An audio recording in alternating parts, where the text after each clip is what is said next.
भक्ति करके जीवन में किसी का अगर पतन भी हो जाता है तो भी भक्ति का कभी नाश नहीं होता। तो एग्जाम्पल देके भी बताए थे कि बहुत सारे हमारे भक्तों का पतन हुआ था, लेकिन उनकी जो भक्ति उनके खाते में जमा है उसका कभी भी नाश नहीं होने वाला, क्योंकि भक्ति हमेशा सेफ रहती है, वो कभी भी उसका विनाश नहीं होता, और अगले जन्म में भी वो वैसे ही कैरी फॉरवर्ड होती है। तो अजामिल का फिर एग्जाम्पल स्टोरी ही सुनाई थी उन्होंने। हाँ हाँ, तो कुछ साल प्रभुपाद के पास रह के फिर चले जाओ मस्ती करने।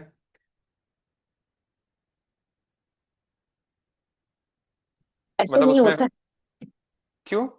क्यों? मतलब ये तो वही बात हुआ कि आप पाप करो, गंगा में धो, फिर आके फिर पाप करो, फिर जाके गंगा में तो धो के आ जाओ। पाप तो धुल गया ना, धुल तो गया। नहीं नहीं, ऐसे पाप नहीं धुलते। क्यों? ऐसे तो सब लोग पाप करके धो के आ जाएंगे। बट स्क्रिप्चर्स में ऐसे तो नहीं। लिखा है कि चैंटिंग करने से या गंगा स्नान करने से हमारे कर्म अपराध मिट जाते हैं। कर्म अपराध, आप वो तो फिर अगर आप चैंटिंग ऐसे से करोगे कि फॉर भौतिक सुख सुविधा के लिए करोगे तो ये भी एक अपराध ही हो जाता है। प्रभु जी। जी, प्रभु जी, जी। Very good. ये हमारा कौन सा अपराध है नाम अपराध में? ये 10 नंबर अपराध है। नहीं, दस नहीं, प्रभु जी, आई नंबर थिंक शायद सिक्स सिक्स 7 नंबर। सिक्स है। सिक्स भी नहीं है। नाम के वो तो 7 नंबर सेवन। तो नाम के बल पर सेवन। पाप करना। 7 नंबर नाम के सेवन। बल पर अपराध करना। वो तो नाम के पूजा। बल पर पाप करना 7 नंबर है। यस, थैंक यू माता जी, दिशा कविता माता जी एंड सुनैना माता जी। ये पूजा माता जी ने शेयर किया था 10 ऑफेंसेस, आप जाकर वो लिंक दोबारा चेक कर सकते हैं आप लोग। तो बिल्कुल सही बोला। अच्छा, कविता माता जी आप प्लीज कंटिन्यू करें। नहीं प्रभु जी, बस यही लास्ट क्लास में क्या डिस्कशन हुआ था यही बताया था मैंने, मतलब जी। जी। मतलब क्या कंटिन्यू करना है। नहीं, ठीक है, आप बिल्कुल सही बोल रहे थे। हमने चैप्टर 33 में देखा प्रभुपाद का इंडिया में अलग अलग जगह। सबसे पहले जी। बॉम्बे में थे, फिर अगर आप भूले नहीं हैं तो इंदौर मध्य प्रदेश में आए, और इससे पहले सूरत भी गए थे। इसके पहले इसके बाद, ठीक है, सूरत भी गए थे जो कि बहुत ब्यूटीफुल एक्सपीरियंस था। कृष्णा कॉन्शियस सिटी का रूप दिखाया सूरत ने अपना। सूरत ने अपना सूरत दिखा दिया। और आगे चलते हुए यूपी में हम एंटर करते हैं, और वहां पर सबसे पहले गोरखपुर। नहीं, एक्चुअली पहले सबसे इलाहाबाद पहले इलाहाबाद। हाँ, इलाहाबाद प्रयागराज जाते हैं कुंभ मेला में। कुंभ मेला के बाद थोड़ा ऑस्टेरिटी होता है वहां पर, फिर गोरखपुर आते हैं। ठीक है, तो अब हम लोग अपना सेशन स्टार्ट करें। ठीक है, गुड मॉर्निंग एवरीवन। गोरखपुर। तो गुड अभी गुड फरवरी। इवनिंग। जी, अभी फरवरी का महीना शुरू हो गया है। ठीक है, 1971 दशक हम डिस्कस कर रहे हैं, जो इस्कॉन के लिए बहुत ही इंटरेस्टिंग रहेगा। 1971 स्पेशली हम देखेंगे कि इसमें इंडिया पाकिस्तान का युद्ध होता है। तो कुंभ मेला खत्म होने के बाद, प्रभुपाद के कुंभ मेला में उनको मैन पावर चाहिए था, तो देश के अलग अलग जगह से और एक आध लोग तो विदेश से भी आसपास से आ गए थे प्रभुपाद का कुंभ मेला में साथ देने। जब ये खत्म हुआ महीने भर के बाद, तो कुछ डेवोटीज दिल्ली से आए थे चले गए, कुछ बॉम्बे से आए थे चले गए, कुछ कलकत्ता से आए थे चले गए। प्रभुपाद के साथ जो रिमेनिंग डेवोटीज की टीम थी वो प्रभुपाद के साथ गोरखपुर जाती है। Just a second. उनको एक्चुअली कुंभ मेला में उनको एक व्यक्ति मिला था जो बनारस में एक प्रोग्राम के लिए उनको इनवाइट किया था। तो मेन वहां से शुरू होता है सिलसिला। कुंभ मेला के बाद उनको बनारस जाना था, बट बीच में गोरखपुर वो स्टॉप करते हैं। क्यों? वहां पर प्रभुपाद का एक शिष्य था जिसका नाम आर पी राव, ये एक डॉक्टर आर पी राव है, लेकिन प्रभुपाद से इसने डिसाइपलशिप ले लिया था, तो इनका नाम हो गया रामानंद। और ये प्रभुपाद से एक्चुअली सेंट फ्रांसिस्को, मतलब इस्कॉन का दूसरा जो स्थापना हुआ था मंदिर, सेंट फ्रांसिस्को कैलिफोर्निया, वहां पर मिला था।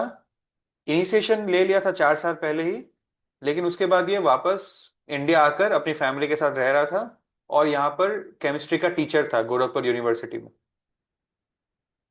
तो अभी तक वो डिसाइपल था, ये भागा नहीं। ठीक है, तो प्रभुपाद उनके घर पे आए और उस शाम 100 लोगों ने प्रभुपाद का लेक्चर अटेंड किया। प्रभुपाद की इच्छा थी कि गोरखपुर यूनिवर्सिटी में, क्योंकि ये बहुत सीनियर फैकल्टी है, तो उस फैसिलिटी के, उस यूनिवर्सिटी के माध्यम से कृष्णा कॉन्शियसनेस का प्रचार कर सकते हैं। कैसे? दो तरीके। पहला, गोरखपुर यूनिवर्सिटी के कैंपस में एक सुंदर राधा कृष्ण मंदिर, थोड़ा छोटा ही होगा, बहुत विशाल फैला हुआ नहीं होगा, लेकिन एक हो। और गोरखपुर यूनिवर्सिटी कोर्सेस, मतलब professionally, legally, officially Krishna consciousness के रिलेटेड कोर्सेस और डिग्रीज लॉन्च करे। ठीक है, जैसे bachelors of arts in Krishna consciousness, masters of arts, then PhD. आज के डेट में भी कोर्सेस हैं, ऑल्दो ऐसे यूनिवर्सिटीज में कुछ कुछ ही हैं, बट प्रॉपर अगर हम देखें मायापुर इंस्टीट्यूट, तो वहां पे कई सारे कोर्सेस हैं जो हमको एक आध ऐसे कोर्सेस हैं जो इनिशिएशन से पहले हमको करने भी पड़ते हैं कंपलसरी रूप में, राइट। सो उन प्रभुपाद सोचते थे कि अगर इस तरह से हम लोग एजुकेशन सिस्टम में इन्वॉल्व कर दे कृष्णा कॉन्शियसनेस को, तो जब इस ऐसे सब्जेक्ट से लोग ग्रेजुएट होंगे तो ये लोग जाकर better teachers and better preachers बनेंगे, है ना। अल्टीमेटली प्रभुपाद हो या प्रभुपाद के गुरु हो, हमको प्रीचर्स ही चाहिए, सबका यही सिद्धांत रहा है, हमको प्रीचिंग करना है, प्रचार करना है। तो प्रभुपाद जो है रामानंद को बोलते हैं कि अपने कुछ हेल्पफुल फ्रेंड्स के साथ एक कमिटी बनाओ इस चीज को इंप्लीमेंट करने के लिए। और प्रभुपाद गोरखपुर के विजिट में, जो कि वो बहुत 3 दिन रुकते हैं, February 3 Gorakhpur, February 6 Banaras, so his time is very crucial. वो इन 3 दिनों में जो वहां रहे थे, 1 दर्जन मतलब 12 लोगों को शिष्य बना के वहां से चले जाते हैं। जनरली प्रभुपाद ऑथर बोल रहे हैं 6 महीने का ट्रायल पीरियड रखते थे, कि 6 महीना तक तुम 4 नियम फॉलो करके दिखाओ और रोज 16 माला करके दिखाओ, फिर तुमको इनिशिएशन देगा फॉरेनर्स को। लेकिन क्योंकि ये इंडियंस ऐसे थे जो लाइफ लॉन्ग ही, प्रभुपाद को पता चला कि ये 12 लोग लाइफ लॉन्ग ही 4 नियम फॉलो कर ही रहे थे, और इनसे बस इतना प्रण ओथ लिया गया कि आप लोग रोज 16 माला मिनिमम करेंगे विदाउट फेल, और आप लोग अपने शहर को कृष्ण कॉन्शियसनेस शहर बनने के लिए आप लोग काम करेंगे, प्रचार करेंगे लोगों को। और फिर उन लोगों को इनिशिएशन दे दिया गया। तो इससे मुझे एक चीज याद आता है, एक बार जब मेरा इनिशिएशन हुआ था 3 साल पहले, तो उसके बाद मेरे एक फ्रेंड ने मुझसे पूछा था कि भाई, उसको कुछ पता नहीं था सिस्टम के बारे में, कि भाई अब तुम बन गया है, एक शिष्य बन गया है, दीक्षा ले लिया है, इतने साल से तुम बोलते ना दीक्षा लेने का, दीक्षा ले लिया है, तो अब क्या चेंज होगा, अब तुम क्या करेगा, अब से मतलब अलग क्या होगा लाइफ में। तो फर्स्ट टाइम मुझसे किसी ने ऐसे पूछा, तो तब मैंने सोचा और तब मुझे रियलाइज हुआ कि एक्चुअली तो कुछ भी नहीं बदला। इस्कॉन में जो सिस्टम है वो प्योरिटी को इतना महत्व देता है, वो इतना स्ट्रिक्ट और प्रिसाइज है,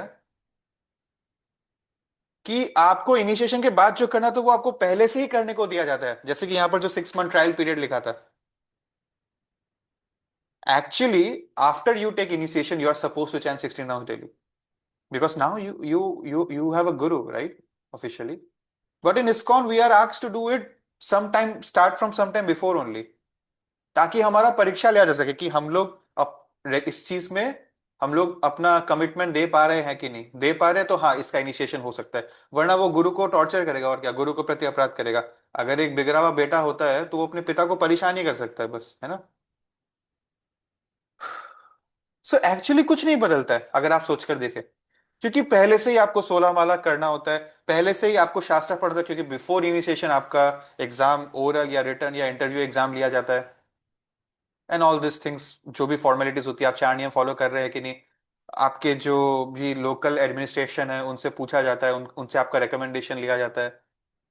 सो एक्चुअली देखा जाए तो जो हमें बाद में करना, तो वो हमें पहले से ही करवाया जाता है, प्रिपेयर कराया जाता है, टेस्ट लिया जाता है, ताकि ये प्रूव हो जाए कि हाँ हम अपने गुरु के प्रति जो भी ओथ लेंगे उसको फॉलो करेंगे, right.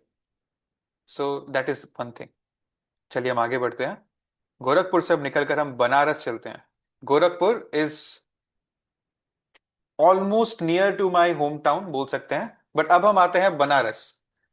This is February 6 1971। Prabhupada को कुंभ मेला में इन्होंने बुलाया था, मिस्टर गौर किशोर। ठीक है, कुछ याद है इस नाम से? प्रभुपाद के गुरु गौर किशोर दास बाबा जी महाराज, ये वही है, राइट। ये वो वो नहीं नहीं है। है। ये वो नहीं है। सो वो एक प्रोग्राम आयोजन करना चाहते थे एक्चुअली। चैतन्य महाप्रभु 500 साल पहले बनारस आए थे, और उनका जो ये विजिट है, उस विजिट का एक एनिवर्सरी था उस दौरान, जिसको ये लोग सेलिब्रेट करना चाहते थे। और क्योंकि प्रभुपाद इस परंपरा में इतने विशाल, इतने फेमस, बॉम्बे में इतने बड़े बड़े प्रोग्राम्स करके आए, सूरत में काफी फेमस हो गए इंडिया में वो, जब इंटरनेट और कुछ भी नहीं है। तो उनका ये जिद था कि प्रभुपाद को तो आना ही पड़ेगा। इसलिए प्रभुपाद उनको एक तरह से उनके इच्छा के लिए गए वहां। और न्यूज़पेपर आर्टिकल्स और लाउड स्पीकर्स में हर जगह अनाउंस हो गया था कि प्रभुपाद और उनके फॉरेन डिसेपल्स आ रहे हैं। एक्चुअली ये एक चीज ऑफ अट्रैक्शन था एक्चुअली, अगर देखा जाए तो, कि भाई गोरे चमड़ी वाले लोग आ रहे हैं पंडित जी के जैसा दिखने वाले। ये चीज था जो लोगों को आकर्षित कर रहा था। सो उस दिन होता ऐसा है कि एक प्रोसेशन, जैसे रथ यात्रा होता है ना, वैसे एक प्रोसेशन एक निकाला जाता है एक डेजिग्नेटेड रूट से, पॉइंट ए से लेकर पॉइंट बी तक, जिसमें प्रभुपाद को एक चांदी के रथ पे चढ़ाया जाता है। और उसको घोड़े टान रहे होते हैं बहुत सुंदर, जैसे कोई महा अर्जुन का कोई रथ है महाभारत टाइप, वैसा सुंदर कर थीम कर दिया जाता है। और चैतन्य महाप्रभु का भी एक बहुत बहुत लाइफ साइज, जैसे 6 फुट लंबा एक डेटी वो लोग आगे रख के स्टार्ट करते हैं प्रोसेशन को। और डेकोरेटेड एलिफेंट्स भी होते हैं वहां पर, जो लोग अलग अलग टाइप के इंपॉर्टेंट श्लोकास और हरि नाम अपने ऊपर उसका चादर ओढ़ के रखे, जो लोग पढ़ सकते हैं दोनों तरफ से। सीताराम के एक्टिंग करने वाले दो हीरो और हीरोइन भी है, और राधा कृष्ण के लिए भी है। और इस तरह से एक, you can say, Hindu theme का प्रोसेशन था ये बेसिकली। इसमें कोई खास लेक्चर देने का, प्रसाद खाने का वैसा प्रोग्राम नहीं था। लेकिन जो ये फॉरेनर्स है ना, इनको कीर्तन करने के लिए इनवाइट किया गया था। और ये डेवोटीज सेंस कर रहे थे कि इनको एक एंटरटेनमेंट के हिसाब से बुला गया कि आओ भाई आओ, हमारा प्रोग्राम को हिट कर दो थोड़ा सा, लेकिन सैलरी नहीं, पैसा नहीं देगा, उस टाइप का, हायर देम फॉर फ्री, अपना पब्लिसिटी के लिए। बट देन अगेन प्रभुपाद ने मना भी इसलिए नहीं किया, बिकॉज हरिनाम फ्री में देने को मिल रहा है इतने सारे लोगों को, तो ये अच्छी बात है। वो जो गौर किशोर है, उनके मन में खाली 200, मतलब उनको 500 रुपए का नोट के अंदर सिर्फ 200 रुपया दिख रहा है। लेकिन डेवोटीज को पता है कि जो हम देने जा रहे वाले हैं वो 200 से भी ज्यादा ऊपर है। सिर्फ पब्लिसिटी में नहीं मिल रही है, गौर किशोर को ये भी कृपा मिलेगी भगवान की कि उसने सब जितने भी लाखों लोग अटेंड करने हैं, 3 लाख लोग आते हैं इसमें, उन सबको हरिनाम का सुनने का लाभ दिया और प्रभुपाद का दर्शन करने का लाभ दिया। राइट। सो इसीलिए प्रभुपाद हाँ बोलते हैं, और डेवोटीज भी अब कीर्तन करते हैं इस प्रोसेशन में। और प्रभुपाद ऐसे सिल्वर चैरियट में खड़े हैं, तो ऐसे नहीं कि कोई नेता के जैसा ऐसे ऐसे ऐसे ऐसे कर रहे हैं या स्माइल कर रहे हैं, वैसे वो अपना चैंटिंग ही कर रहे थे कामली। ठीक है। ओके। सो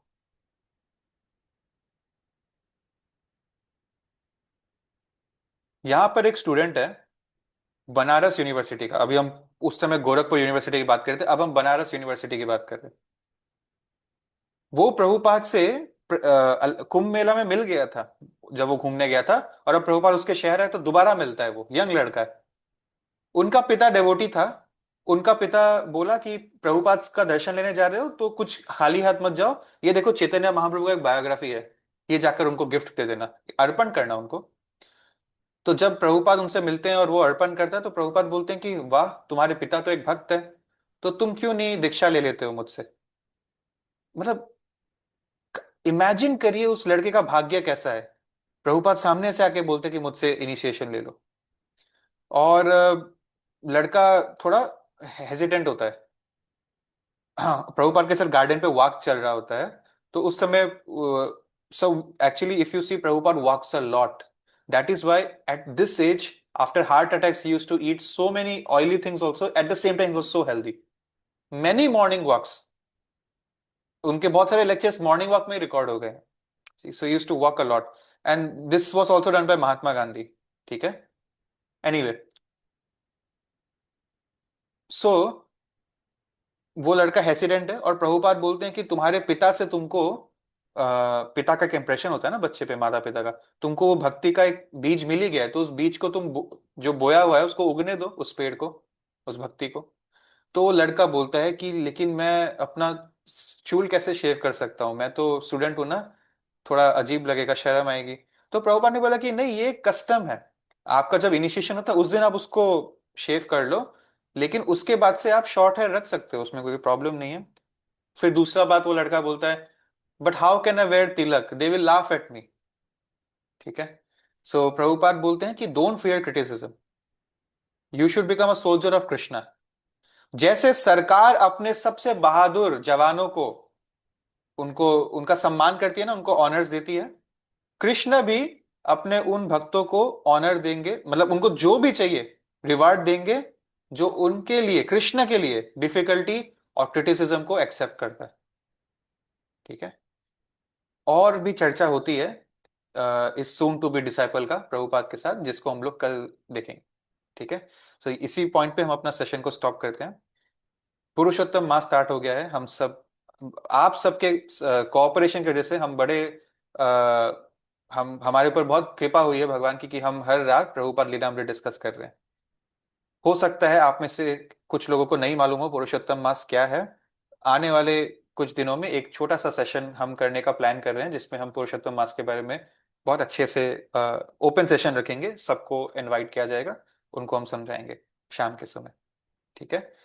और अगर किसी को, और मैं चाहूंगा कि कोई बहुत इम्पेशेंट हो, उसको आज ही जानना है कि क्या होता है, तो वो कृपया मुझे टेक्स्ट करे, मैं उनको एक वीडियो का लिंक भेजूंगा, उस वीडियो को वो देख सकते हैं। ठीक है। So thank you for giving me your valuable time. Srila Prabhupada की जय। Please utilize this 1 month in chanting and spiritual services. Any questions? Hare Krishna प्रभु जी।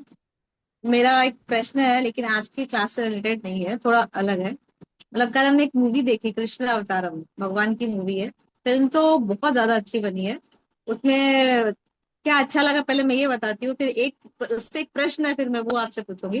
तो अच्छा तो मुझे ये लगा कि उसमें जैसे लोगों के बहुत सारे, अब सब लोग तो रिस्पॉन्स से नहीं जुड़ते, सब लोग तो गीता भागवत नहीं पढ़ते हैं या लेक्चर नहीं सुनते हैं या नहीं जुड़ते हैं ना, तो लोगों के सोसाइटी में एक ये है ना कि भगवान ने इतनी सारी शादियां करी, क्यों करी, भगवान का अवतार क्यों हुआ था, भगवान नॉर्मल ह्यूमन बीइंग थे या सच में भगवान थे। तो इन सारे बहुत सारे प्रश्नों का उत्तर इस फिल्म में बहुत अच्छे से दिखाया गया है। लेकिन इसमें एक चीज और भी दिखाई गई, फिल्म की स्टार्टिंग में ही दिखाया दिखाया गया कि भगवान के अंगूठे का में एक बहेलिया ने तीर मारा था, और अंगूठे में तीर लगने की वजह से फिर भगवान की उसमें मतलब उसमें डेथ हो गई, क्योंकि भगवान बोले कि वो तो मनुष्य अवतार में आए हैं। तो लेकिन जहां तक मुझे लगता है कि भागवतम में तो ऐसा कोई कुछ इस चीज का है नहीं कि भगवान के अंगूठे के अंदर तीर लगने से, क्योंकि भगवान की तो ना मृत्यु होती है ना जन्म होता है, भगवान तो अवतार लेते हैं ना। नहीं कविता माता जी, इसमें आप 12th कैंटो पढ़ेंगे ना, इसमें ये टच होगा पॉइंट, क्योंकि माता जी ने जब भागवतम करवाया तो मेरे को याद आ रहा है, तो ये पॉइंट आया था, क्योंकि भगवान का अवतार लेते हैं ना, भगवान का जन्म मृत्यु तो निश्चित नहीं है, लेकिन फॉर अस, फॉर भौतिक, जो जो उनके लिए भगवान को तो अपनी माया समेटनी होगी ना, तो भगवान ऐसे कैसे अपना माया समेट लेंगे, तो लोगों को करने के लिए, मतलब लोगों को उदाहरण देने के लिए भगवान ने ऐसे माया अपना, ऐसे माया रची थी। 12th कैंटो में आएगा आपका ये, अभी तो मैंने पढ़ा नहीं है, लेकिन माता जी ने जब 7 दिन का भागवत क्लास करवाया था शायद उसमें ये पॉइंट टच हुआ था, आई डोंट रिमेम्बर एग्जैक्टली, लेकिन ऐसा कुछ आया तो था। देखिए, थैंक यू सुनैना माता जी। मैं ये बोलना चाहूंगा, आपने क्वेश्चन में दो बड़ी भूल की, फिर हम उसके आंसर पे जाएंगे अगर समय बचता है। सबसे पहले आपने बोला कि ऐसे इस तरह से कृष्णा की डेथ हो गई। ठीक है। सो द वर्ड वी ये यूज इज अपियरेंस। है। हाँ, मतलब डेथ वर्ड यूज ही नहीं करना actually. The word we ji. Use is appearance and disappearance, जिसको हिंदी में क्या बोलते हैं वो मुझे आइडिया नहीं। आविर्भाव एंड तिरोभाव। आविर्भाव एंड तीन- तिरोभाव। तिरोभाव, तिरोभाव मतलब disappearance. Yes, appearance and disappearance. क्योंकि कृष्णा कोई बॉडी लेकर नहीं आए थे, वो उनका ट्रांसेंडेंटल बॉडी ही था, मटेरियल बॉडी नहीं था। और दूसरी बात, आपने जो बोला भगवान तो अवतार लेकर आए थे, कृष्ण एक अवतार नहीं है, कृष्ण साक्षात भगवान है।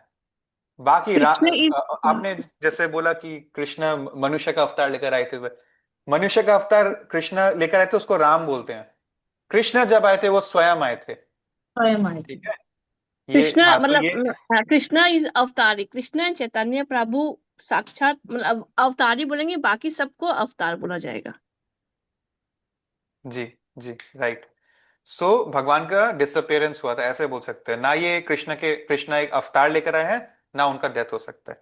और जो आंसर है, मुझे किसी और ने भी पूछा था इस मूवी के बारे में, मैंने तो देखा नहीं, और मैं अभी आज इस पोजीशन पे नहीं हूं कि मैं कमेंट कर सकूं, क्योंकि मुझे ठीक से इस मूवी के बारे में पता भी नहीं है कि ये कितना ऑथेंटिक है, और मतलब क्या है इसको देखना। देखना सिर्फ एंटरटेनमेंट के लिए चाहिए या इससे हम लर्निंग ले सकते हैं, ये शास्त्रीय अलाइनमेंट में है कि नहीं, वो मुझे आज नहीं पता, बट मैं जरूर कोशिश करूंगा कल आंसर देने का, या आप मेरी ठीक है। मदर से पूछेंगे तो शायद उनको बेटर आइडिया होगा। ठीक है। हरे कृष्णा प्रभु। मुझे यही ये हाँ। अंगूठा वाला जगह वहां पे गुजरात में है, द्वारका हाँ। के तो सोमनाथ के पास है, ये हम गए थे। आप क्या बोल रहे हैं मैं समझ नहीं पाया। जो वो अंगूठा अंगूठा में तीर मारा था ना, ये वाला जो लीला ओ अच्छा अच्छा। भगवान ने। अच्छा सॉरी, एक सेकेंड, उस हाँ, मूवी के अलावा ये एक वाला और है। चीज था वो अंगूठा वाला। तो माता जी, हम्म। मैंने अभी तक 10th कैंटो पढ़ा है श्रीमद् भागवतम का। 10th कैंटो का हमारा यंगस्टर्स का संडे को क्लास होता था, उसके बाद अभी रामायण स्टार्ट किया है। तो 10th कैंटो भगवान का ही लीला के ऊपर था, उनका अपियरेंस होता है, उनके सारे बाल लीला, फिर बड़े होकर जो लीला होती है वो सब होती है। लेकिन 10th कैंटो में भगवान का लीला खत्म नहीं होता है, उनका जो ये डिसअपियरेंस है वो 11th 12th कैंटो में आएगा, जैसा सुनैना माता जी ने बोला, जो मैंने अभी तक छुआ ही नहीं है, पढ़ा ही नहीं है। तो ये चीज भी मैं आपको कल ही बता पाऊंगा। ठीक है। ठीक है बिल्कुल। जी। सो आई डोंट थिंक किसी और का कुछ सवाल है, now we can end this session. Hare Krishna, thank you. हाँ थैंक यू प्रभु जी।